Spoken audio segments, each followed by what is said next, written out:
BJP சிறப்பா செயல்படுது comparatively அப்படின்னு சொன்னா நம்மள சங்கியம் சொல்லுவான். ஆனா மோடி சரியில்லைன்னு சொன்னா நடுநிலை பத்திரிகையாளர்ன்றான். மோடி சரியில்லைங்கிறது விமர்சன பொருளா வச்சா பரவாயில்ல, வைத்தறிச்சல வச்சா எவ்வளவு அராஜகம் நடந்திருக்கு.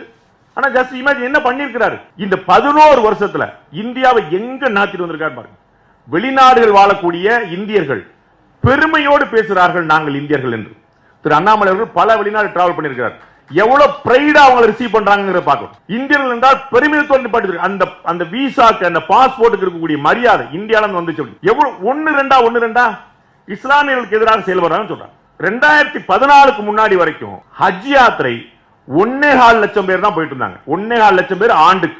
இன்னைக்கு இந்த வருஷம் நான் இப்ப திரு அபூபக்கர் அவர்கள்ட்ட பேசினேன், 1.25 லட்சம் பேர் போறாங்க. 50,000 பேர் கூட எவ்ரி இயர். அதற்கான பெர்மிஷனை பாரத பிரதமர் நரேந்திர மோடி வாங்கி கொடுத்திருக்கிறார். ஹஜ் யாத்திரை போகும்போது பெண்கள் தனியா போக முடியாது. பெண்கள் யாராவது ஒரு ஆண் துணையோடு தான் போறோம். அண்ணனோ தம்பியோ அக்காவோ அண்ணனோ கணவனோ அப்பாவோ யாரோ ஒருத்தர். பெண்கள் தனியாகவும் போலாம் அப்படின்னு இஸ்லாமிய பெண்களுக்கான பெரிய நல்வாய்ப்பை ஏற்படுத்தி கொடுத்திருக்கிறார் பாரத பிரதமர் நரேந்திர மோடி. இஸ்லாமியர்களுக்கு எதிராக எப்படி இருப்பாங்க?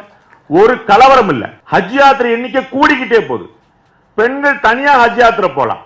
ட்ரிபிள் தலாக் பெண்களுக்கு எதிரானது என்பது போல சித்தரிக்கப்பட்டது.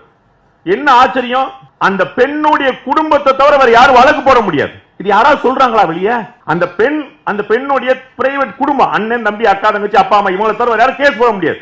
யாரோ ஒருத்தர் போயிட்டு வந்து இன்னொருத்தர் மேல ட்ரிபிள் தலாக் போட்டாரு, எங்க மேல வந்து பாஞ்சிரும் கிடையாது. அப்ப அந்த மனைவிக்கு வந்து வழக்கு போடக்கூடிய சுதந்திரம் யார் வாங்கி கொடுத்தா? அப்ப வாரணாசியில கிட்டத்தட்ட 17% பேர் இஸ்லாமியர்கள் இருக்காங்க. எப்படி 3வது முறை அங்க எம்பி யாராவது யோசிக்கணுமா? இல்ல யாராவது இஸ்லாமியர்களுடைய வாக்கை பெறாமலா நரேந்திர மோடி ஆயிர முடியும்? அப்ப எவ்வளவு பெரிய இடத்துல போயிட்டு பாருங்க. ஒண்ணுமே